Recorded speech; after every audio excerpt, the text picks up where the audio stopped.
Iran's strategic interests in the region, as well as Hezbollah's and the wider axis of resistance, and they say this over and over again, is not a big direct confrontation with the United States, but 1,000 small cuts to Israel and the US's broader alliance in the region in order to get US hegemony out of the region. So it's not about a big war, because that is not something that they can win. It's about a long sort of patient 1,000 cuts over time.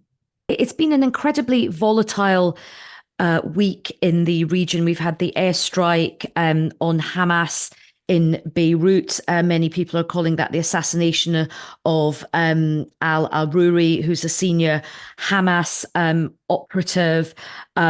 We've seen the bombing in southern Iran, which killed 84 people. We've seen these attacks in the Red Sea. What's your reading of what's going on? And does this make you think that we could be seeing an escalation of violence and tension in the area? So there's definitely an escalation of violence and conflict happening throughout the region that seems to be escalating on a day-by-day basis. So there's a few things that are happening at the moment. All of the attacks that you just talked about, as well as all of the responses that are happening to those attacks by what is called the axis of resistance, which spans the entire region. So the axis of resistance is a group of allied forces of different paramilitary and military forces that are tied to Iran and that are allied with Iran. Oftentimes they're talked about as proxy forces within the West, but I think that's a big misunderstanding. These forces work in many ways now as a decentralized axis that are allied with one another. So who are these? There's the nation state of Iran, which provides a lot of funding and technology know-how and weaponry and munitions to this axis of paramilitary groups. And then the other big pillar of this is Hezbollah in Lebanon. You also have the Houthis in Yemen. You have the group of different paramilitary militias within Iraq that are tied to this group. They're oftentimes referred to as the Islamic Resistance of Iraq. You have Syria. So these are sort of spread out throughout the region. And ever since October 7th, sort of the day after that attack, they have been responding to Israel in various ways throughout the region. So when we see the Houthis go after shipping in the Red Sea, they are doing so as a part of the axis of resistance in support of the Palestinians in Gaza, and they very specifically say that. The same thing with what is happening in southern Lebanon with the Hezbollah. So what we're seeing happening now is not just a war between or a war of the Israelis right now bombing Gaza. This has become a regional conflict already for the past 3 months. What is happening, though, is that it is escalating on a day-by-day basis. And look, there's lots of different events that have happened. Let's just pick a few individual ones. These series of blasts in southern Iran, which killed 84 people. Now, my understanding is that Islamic State took responsibility for that. Is that separate to what's going on in Gaza and Palestine, or do you think there's some link? So there's a lot of investigation happening within Iran. And what's more important to that, I think, in a moment of conflict is how it's being cast within a wider narrative, right? So I can't speak to the investigation that's happening on the ground. As someone who's sort of following these things as an observer and sees how they web together, what I am realizing is how both Iran and the axis of resistance more broadly is tying this within the broader conflict that is happening in the region, and also tying it back into the different kinds of alliances that have formed in the region from the war in Syria onward. So there are moments in which, for example, Islamic State in different places has been allied with certain forces over the other. This is all now a part of the narrative. So they see this as a part of this wider confrontation that's happening, even if it's Islamic State. So, within the Middle East over the past decade and a half to 2 decades, there have been various forces that have been fighting with one another.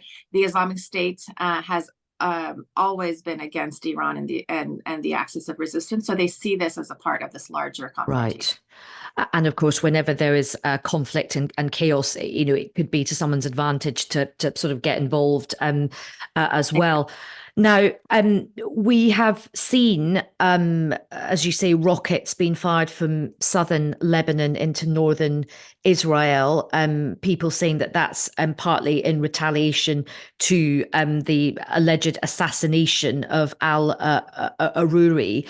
I mean, how does other forces try and contain this from spilling over? You have Blinken going over to the Middle East. He will, of course, be speaking to a number of different leaders, Israel, others as well. They are going to really want to try and contain this so it doesn't spill into this regional war. But it's not looking like American diplomatic efforts are being terribly successful right now. Right, because the Americans are seen in the region as not necessarily trying to do diplomacy, but as aiding and abetting Israel in its confrontation with the Palestinians. And so this is where the Americans have lost a lot of leverage in this current conflict. Now, what is happening is you have I think it must be stated that both Hezbollah and Iran have been very clear that they do not want a wider regional war. And in their retaliation, for example, for the alleged assassination in Beirut of earlier last week, Hezbollah responded yesterday with a barrage of 62 rockets on one of the major air bases, military air bases of Israel. So this is sort of what we see, is that when there are these kinds of attacks that happen, Hezbollah or other members of the axis of resistance will retaliate by bombing military air bases, whether in Israel or, for example, within Syria and Iraq, American air bases and American military bases. So this is an attempt to say we will retaliate, but we're not looking to cause huge civilian casualties in order for that to be a cause of a wider war. And both Hezbollah and Iran have made it very clear that to the Americans and the Europeans, that they're not looking for a wider war. But if Israel continues to attack in the ways that it is, for example, in southern Lebanon, it continues to expand the spaces that it's attacking, then there's the possibility that even if nobody wants it, it can head into that direction. Now, I guess I'm just conscious of time, and this is so interesting. I've got a few other questions I want to ask you. Do we know for a fact that it was the Israeli authorities who killed Al-Arouri? Okay, so when assassinations like this happen across, especially when it's in regards to what is happening in Lebanon, for example, throughout the years, the Israelis will never come outright and say that it was us. So this is sort of their broader MO. Nonetheless, with media tied to Israel, with social media accounts that are tied to sort of the broader influence campaigns across the region, they were very quick in saying that this was a win for Israel. So again, the question of exact blame in a war, in a moment of war, is actually played with and obfuscated on reason by all sides. Sure. But it plays within a broader pattern of what all sides know to be true within decades of conflict with one another. Yeah, the sort of fog of war can be used to different people's advantage. And look, when Blinken is going to be in the area, he of course is going to be speaking with a number of regional leaders. Will Blinken have any sort of contact with anyone from the axis of resistance? Will Blinken, for example, have any sort of contact with people from Hezbollah? So Blinken himself directly probably will not, but there are people, tied to him. Or, for example, Joseph Borrell of the EU spoke with members of both Hezbollah and the Lebanese government over the weekend. They told him to relay to the Americans that they will not cease these kinds of activities until the war in Gaza is finished. So they are speaking to one another. They're sending messages back and forth, even if it might not be on Blinken's direct visits list, for example. So what you're saying, Narges, which is really, really interesting, is that at the moment, you don't think this is going to tip into a wider regional war. And that's not what Iran or Lebanon wants right now. But it could do if things just continue to carry on the way they're going.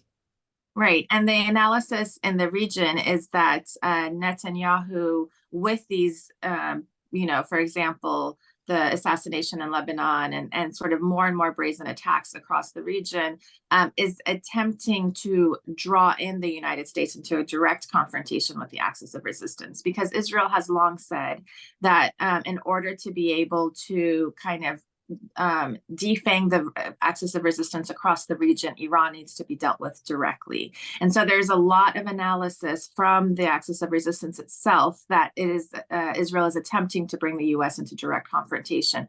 The U.S. has made some various statements this past week as well, saying that, for example, that the U.S. and Israel were not behind the terrorist bombings in Iran, that they were very quick in doing that in order for the Iranians to not think that there was any kind of thing happening, and so in order to prevent that wider regional war. So the United States, Iran, and Hezbollah are very clear in not wanting a regional war. However, in a moment like this, anything can kind of tip us over within a week's time into something that those parties do not want.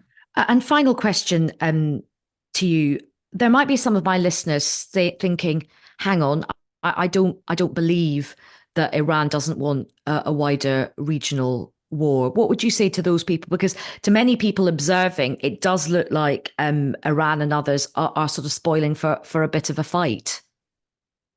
No, it's not within Iran's strategic interest to get into a direct confrontation with the United States because, for example, the bombing that we're seeing the bombings that have happened on behalf of the U.S., for example, in Iraq, that's not something that Iran wants to invite within its own borders. Iran's strategic interests in the region, as well as Hezbollah's and the wider axis of resistance, and they say this over and over again, is not a big direct confrontation with the United States, but 1,000 small cuts to Israel and the U.S.'s broader alliance in the region in order to get U.S. hegemony out of the region. So it's not about a big war because that is not something that they can win. It's about a long, sort of patient 1,000 cuts over time.